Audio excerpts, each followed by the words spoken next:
Well,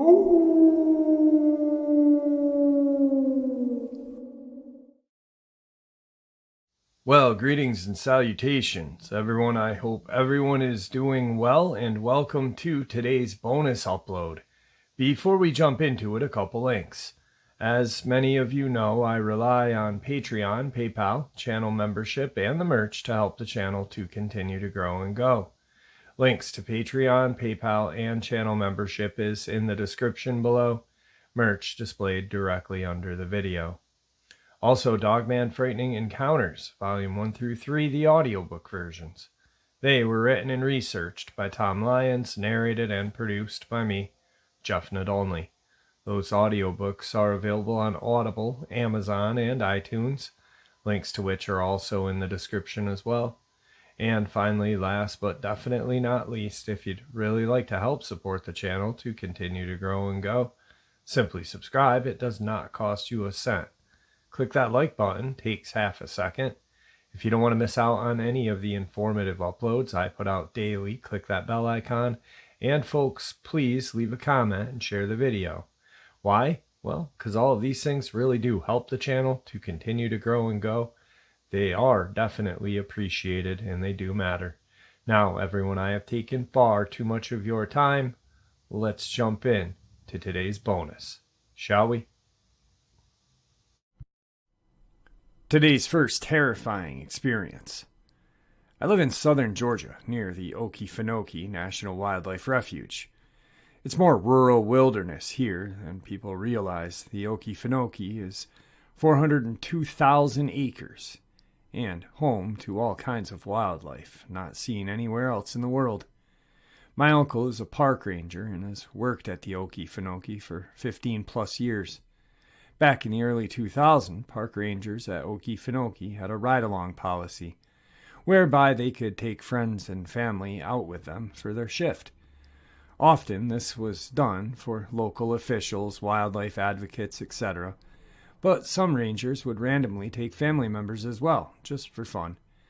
I'm not sure this was formally approved, but I know my uncle had taken just about every one of our family members at some point in the time.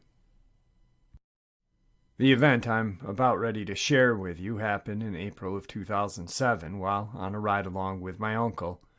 I was 20 at the time and had just gotten back from college for the summer. My family was on an extended vacay already, and I had about a week before I was to join them. I had asked my uncle if he wanted to go fishing, and he suggested to come with him on a ride-along instead, just for the fun of it. At the time the Bugaboo Fire had started, we weren't too close to it. Most of the park's resources were dedicated to the fire by this point. But my uncle and I were definitely not near it. I had met my uncle at the Bolt Center after dinner sometime, and we had gotten on an airboat. The other ranger who was supposed to come with us was called to fire-related issues. I remember this because that was actually the first time I had learned of the fire, listening to him talk about it on the phone. Then my uncle filling me in. So we head out, just the two of us. I don't know for sure, but because we met at the Bolt Center, I assume we started west down the waterway. I don't know where we went other than this, as it was getting dark and I had no idea really even where we were, and I really didn't much care.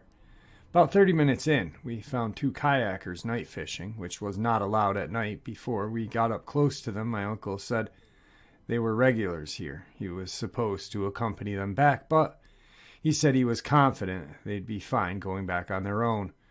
We stopped next to them, and they started talking. They were breaking the rules, but obviously they were friends with my uncle.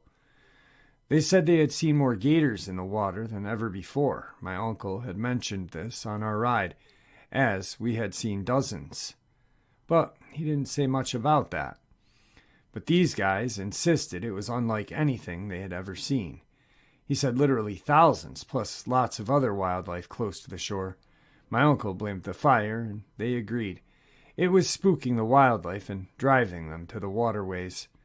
These guys insisted we follow them up a few hundred yards to the fork in the creek, and we did. I kid you not, more than 1,000 alligators in a tiny little area, packed like sardines. It was something to see. It was just about dark outside, but the airboat had a massive light on the front, and it was just amazing. They were almost layered up on 2 levels. That's how crowded the water was. What amazed me most was how close the kayakers were willing to get to these gators. Anyway, we sat there a couple minutes. My uncle was fiddling with his camera to photograph the event. Lots of bellowing and small fights here and there. The gators weren't huge. They don't get that big in South Georgia. Not like South Florida, but the night was awesome. Then, after maybe 2 minutes of looking, mayhem broke out. We hadn't moved at all in the 2 minutes, and the gators didn't seem to mind us much. But something spooked them, and for a solid 30 seconds the water was just insane with gators flopping all over the place, scrambling under the water in every direction. The kayakers bolted immediately as the gators were hitting their boats. My uncle seemed unaffected, but was photographing everything. That's when I saw what was the strangest animal I had ever seen in my life. I say animal only because this was definitely no person, and it's hard to even explain. It was like part bear, part primate.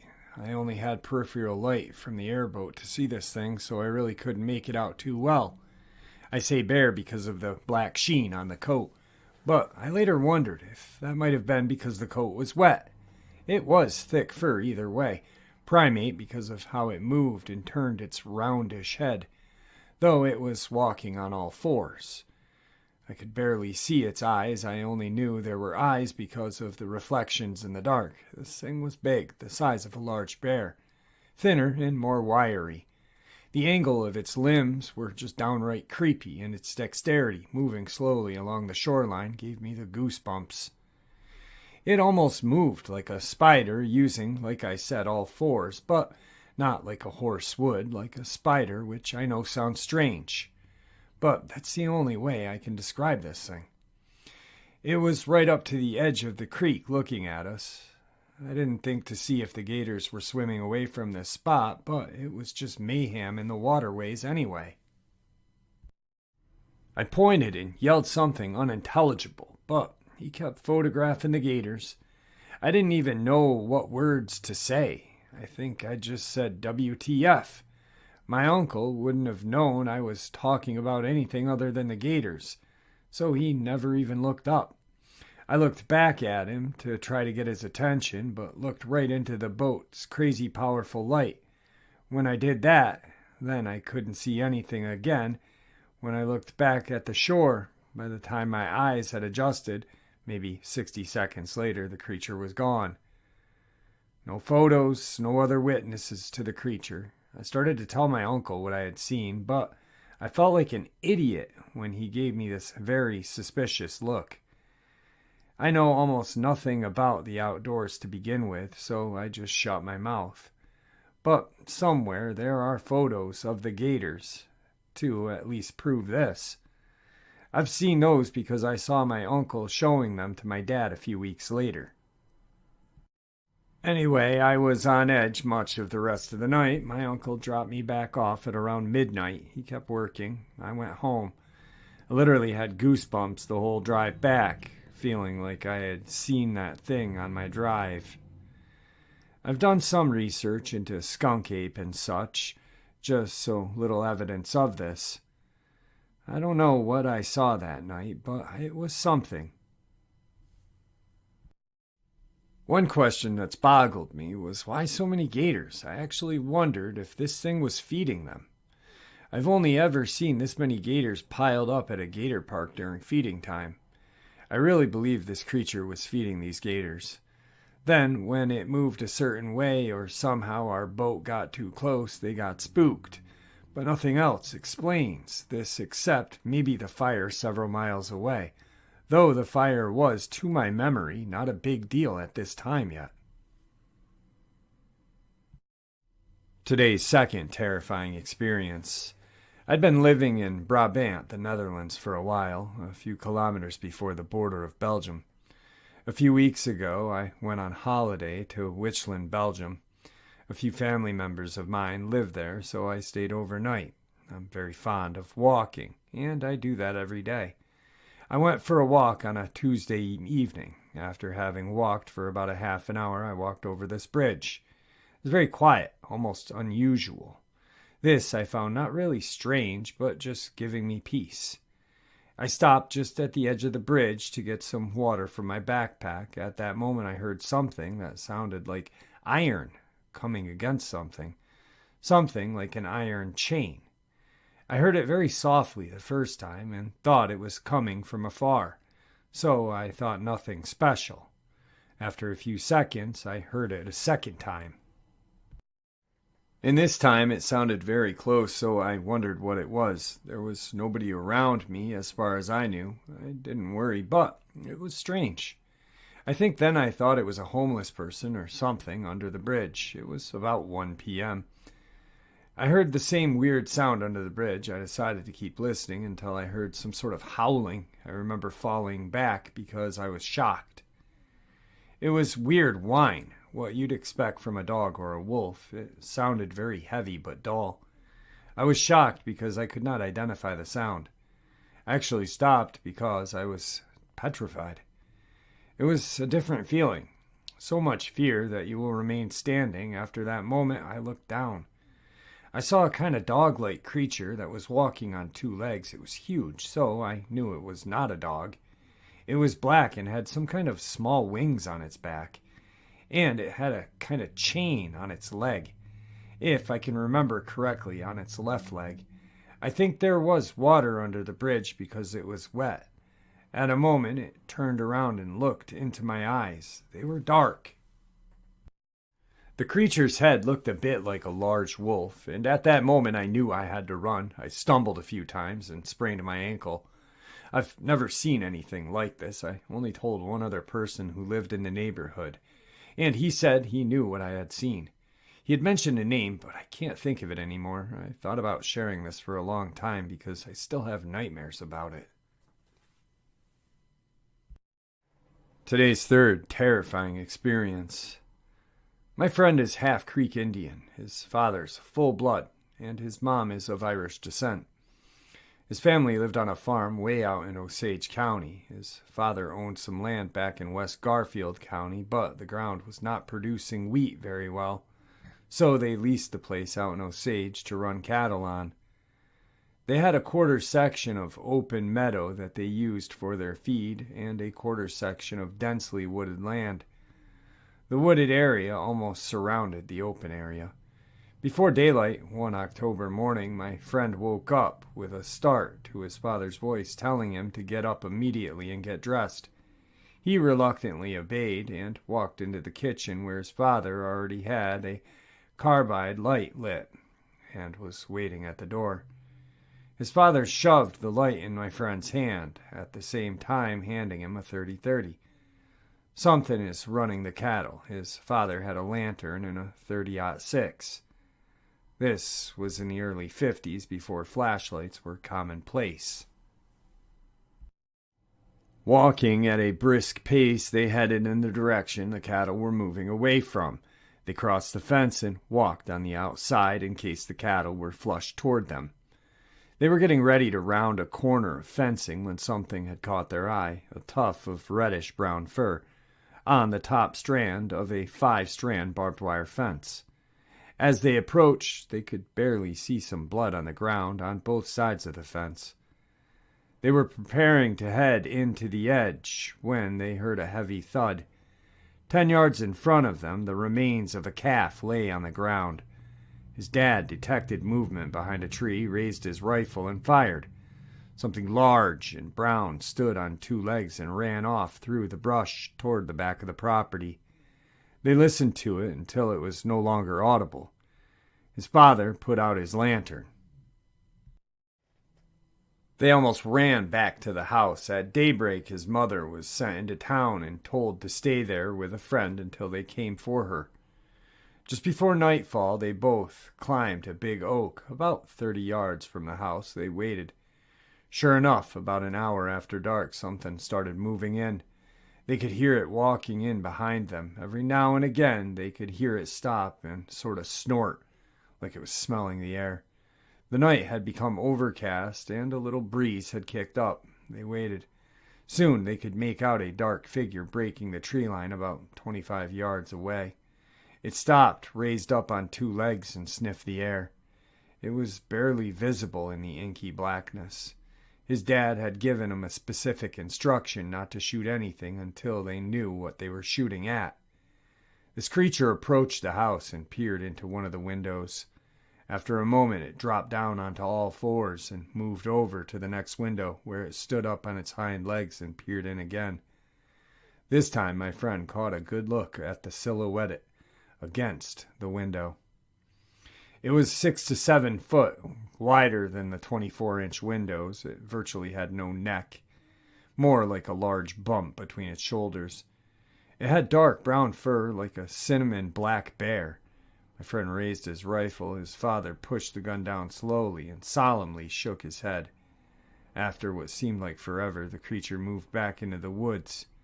They waited until dawn to climb down.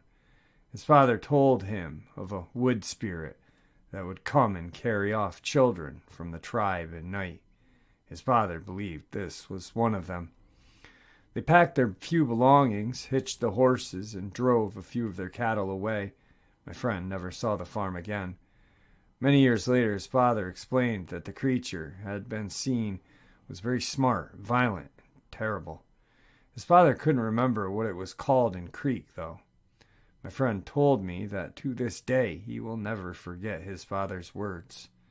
"My son, never ever shoot at that creature. It will kill you." Every time I remember this story, I still get goosebumps. I decided to do a little internet research and found a Creek legend about a man-eating, hairy, gorilla-like creature called the Kolowa. Today's fourth terrifying experience. This experience is burned into my memory, and I will never forget it, even the small details. I'll share it with you exactly how it happened. I grew up in the high deserts and mountains of southeast Idaho. Most of my life was spent outdoors, whether I was on the back of a horse pushing cattle for local ranchers or hunting elk, or on foot hunting rabbit and deer through the sagebrush. I was given my first .22 rifle when I was 9 years old and spent every minute I could out in the lava flows hunting rabbit, rock chuck, and sage hen. I remember several times that my mother and father would drop me and my best friend off somewhere along the lava and pick us up at the same spot 3 or 4 days later after many miles of exploring and living off the land. All we would take is some water, shells, and a knife. When I got older, and we had our own vehicles, my trips got a lot longer and a lot further into the desert.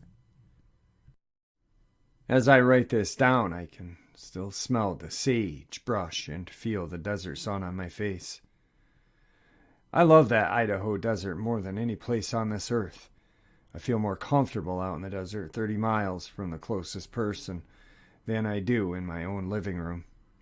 During the summer of 2001, I was south and slightly east of the big southern butte. I had spent a couple of days looking for arrowhead. Everything had been pretty normal. I walked for miles and found a few arrowhead, a few dead coyote and deer, pretty normal.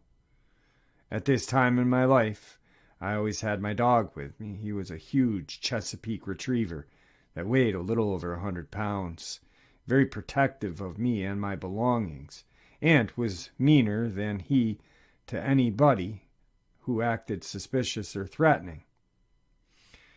His surly demeanor towards anybody who messed with me or my stuff earned him his name Kane with my family and friends. The name stuck.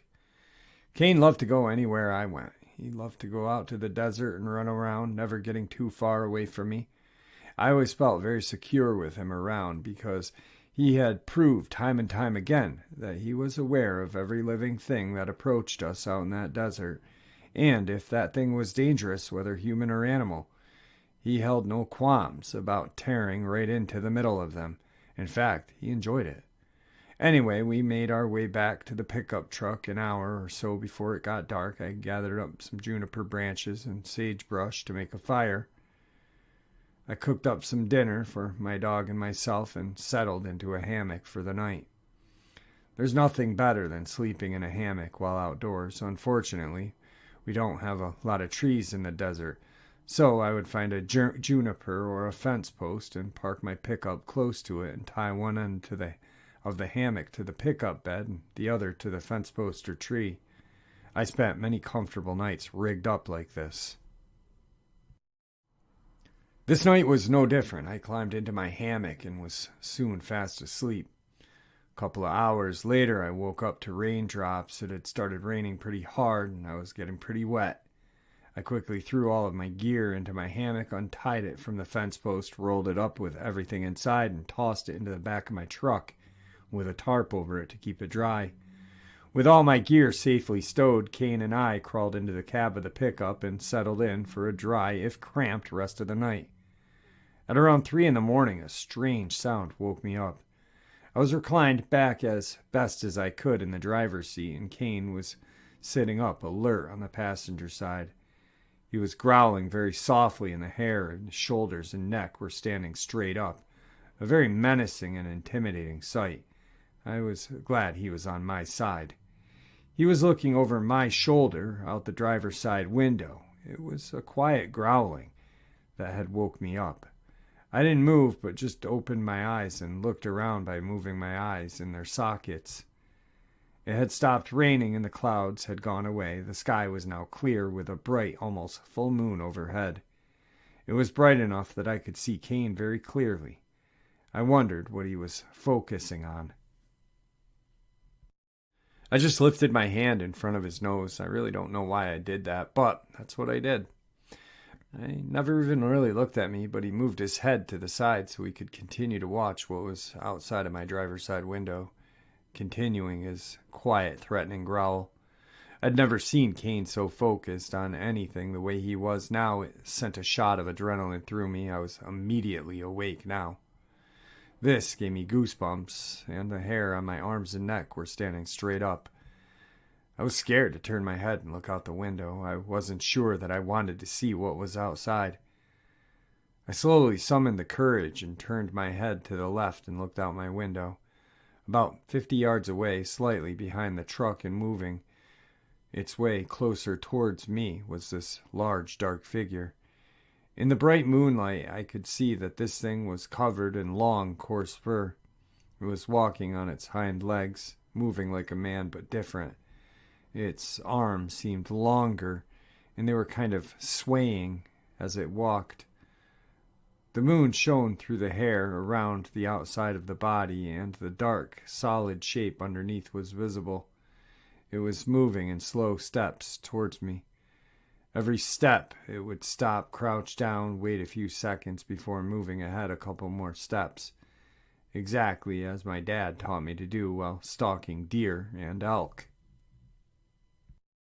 I have no idea if this creature meant to do me any harm, but seeing it move exactly as I did when putting the stalk on deer with me as a target of its attention did not make me feel warm and fuzzy inside.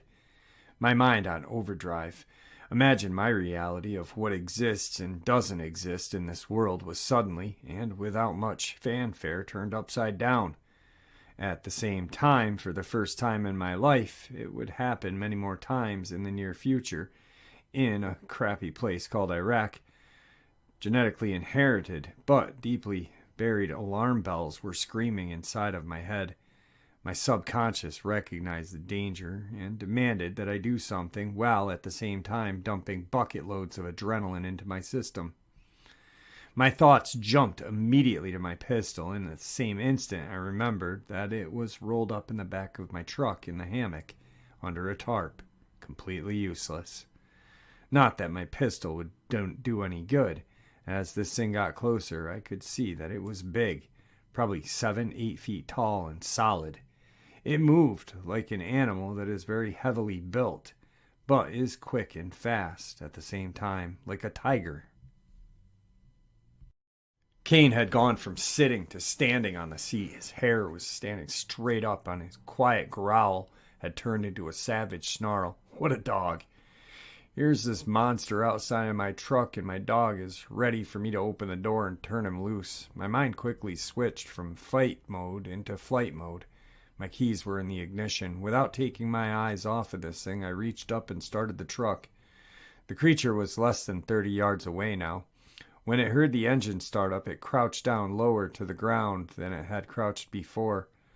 The top of its pointed head was just above the level of patch of sagebrush that happened to be between me and it. My pickup was nosed up to a lava rock wall. The only trail out was to my right and behind. There was large lava rocks scattered on the ground, so I had to make an over 180-degree turn while backing up and be lined up with the road.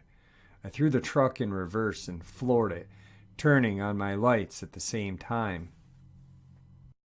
As I swung through the turn, my high beam swung right across this creature. It put its head down, probably to protect itself from the glare, and all I saw was the top of its head. I noticed a mass of coarse, dark gray fur before its shape was swallowed by the darkness. I drove down that 2-track desert road way faster than I normally would. My truck was bouncing over rocks and plowing over sagebrush. When the curves were too sharp to take at that speed, Kane and I were bouncing all over the inside. I drove that way for several miles, continuously looking behind me until I calmed down enough to slow down. I drove out to the main road and stopped to mentally go over what I had just seen. But stopping out there in the dark was too much. I ended up cutting my trip short and just went home. Tonight's final encounter. I'm not a big believer in the paranormal or supernatural, but I've always been open to the idea of such, given some type of evidence. About a couple nights ago, I saw something that I still cannot fully understand or explain. A little backstory. I live in mid-Michigan in a small residential suburban town surrounded by cornfields. You know the type. However, I do live in a more populated area as my parents' house, where I currently live, is located within walking distance from our downtown. Our street is by no means desolate, dark, or isolated, and most of the houses are fairly close to one another. A pretty urban setting, given the town itself. Alright, back to the other night. It was about 2:30 in the morning, and since it's pretty normal for me to be up that late, my dog and I have developed what I call our little routine. He comes to my door, lets out this huff to inform me that he's there. Then we go downstairs, where I let him outside through the front door to go to the bathroom. After completing his business, he comes in and we share a midnight snack of ham straight from the fridge. Now, keep in mind, my dog is extremely well trained and pretty old. He does not need a leash or a fence to keep him from running away. He always comes right back after he's done. He'll even wait at the door if you are not there. So on this particular night, I open the front door for him, and I am just about to turn and walk away so I can prepare our midnight snack when I notice he's still standing on the porch staring across the street. This isn't completely out of the norm for him, but this was lasting a bit longer than usual. When he finally jumps off the porch, I follow his line of sight where he had been staring, and I see what looks like a large dog, or maybe even a wolf, slinking across my neighbor's yard on the other side of the street. For the first few seconds, I'm trying to figure out what WTF this thing is, because it looks like it could be a dog, but something's not right. It's too long, and the way it's moving is not normal. And even though it's about 50 feet away, it still kind of looked like it was blurry. I can't think of any other way of describing it. None of this makes sense. At this point, I go into panic mode because so far this creature has not seemed to notice me or my dog, but if it does, my dog does not stand a chance, and like I said, he's old, and also a Pomeranian. Whatever this thing is would easily destroy him with no doubt. I decide to slowly open the outer glass door, hoping to create just enough noise to alert my dog that it's a good time for him to come in, but not far enough for whatever that thing is to hear me. Luckily, my dog notices right away and starts running back towards me. But at the same time, this dog creature starts turning towards me slowly. It almost felt fake how unnatural it moved. Like animatronics or something else. I'm not even sure what I'm looking at, but I have this indescribable feeling that I am not supposed to be seeing this creature. So, as this thing is turning to look at me, my dog is coming through the door simultaneously, and for about a second, I take my eyes off this creature to look down at my dog to close the door. When I look back up, this thing has moved about 30 feet to the left into my neighbor's driveway rather than their yard and is standing on its hind legs at about 7 to 8 feet tall staring at me. Now I'm freaking out. How did it move so quickly and without making a single sound? And how is this thing so tall and literally it's standing on its hind legs? I look away again to lock the door and gather myself, only to look again and see absolutely nothing. It's gone. The whole ordeal lasted 30 seconds total, if that. Shaking, I give my dog his hand and mine, and I run downstairs to my brother's room in the basement to tell him what had just happened. Being the normal 19-year-old playing video games, his response was, "Wow, WTF, that's super weird." But honestly, I just needed to tell someone to confirm what had just happened actually happened, and that I wouldn't wake up the next day and convince myself it was a dream.